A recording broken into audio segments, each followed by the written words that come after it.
fair to say I needed a bit of motivation before I get out on my run this morning. So I've been looking at the medals, and every medal behind me, I think, tells a story, not just about races, but about chapters of my life, 7, 8 years of running, through lockdowns, through grief, through rebuilding, and basically through finding myself again. When I look at the medals, I don't see finish lines. I see chapters of my life and my journey. Lockdown, running was an absolute survival for me. So in COVID, running became something much deeper, not about PBs, pace. It was about sanity, space, and space to breathe.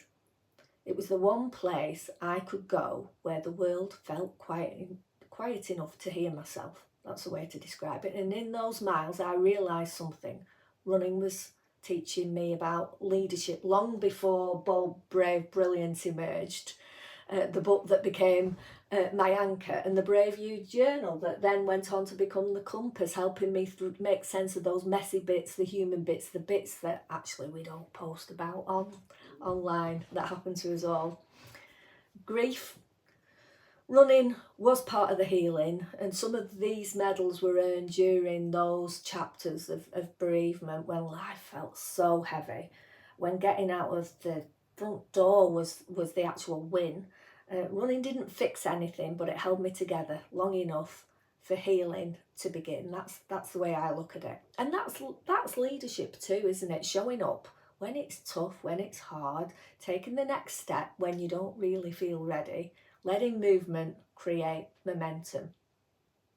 So the comeback, the fall, let's not mention the fall running after that. A year ago it was. Broken bones, very painful. And a long road back to recovery, if I'm honest. I'm training now for a race in September. I'm not back at the speeds I had before the fall, not yet, but I'm on it. And honestly, that's the lesson really. Progress over perfection, purpose over pace. And the foundations of that, not rocket science, sleep, recovery, consistency basically. Someone asked me this week, Louise, where do you get your energy from? Do you ever sleep? And the truth is, well, yeah, I do. Sleep is one of my superpowers. It's not glamorous, but it's transformational. You can't lead well, you can't run well, really, you can't live well without rest. I'm running a business, I'm championing causes, I'm mentoring, coaching. Combined, I'm running around 30k a week at the minute, but none of that works without the basics. Sleep, hydration, consistency. I keep coming back to that consistency.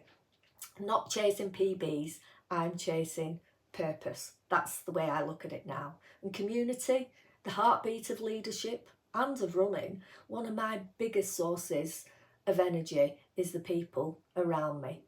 My genuine cheerleaders, the ones with integrity, kindness and care.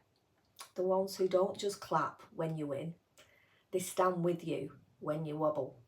They know who they are, and I'll be eternally grateful to each and every one of them. Running with community, leading with community, living with community, I think that changes everything. And the philosophy of this, struggle as a teacher, I suppose. And what I've learned is if you fall in love with running, you fall in love with struggle. And if you fall in love with struggle, you fall in love with life. Because struggle isn't the enemy, it's the path, it's the sculptor. It shapes you, it strengthens you, and it ultimately reveals who you really are. So I look at my medals as mirrors, maybe, but when you see them behind me, don't see achievement, see resilience, see community, see leadership, and see life. And wherever you are, whether you're running, whether you're leading, whether you're rebuilding, or you're simply trying to work out that next step, remember your anchor, remember your compass, and remember that struggle is part of that story. It's not the end of it. So keep being bold, brave, and brilliant.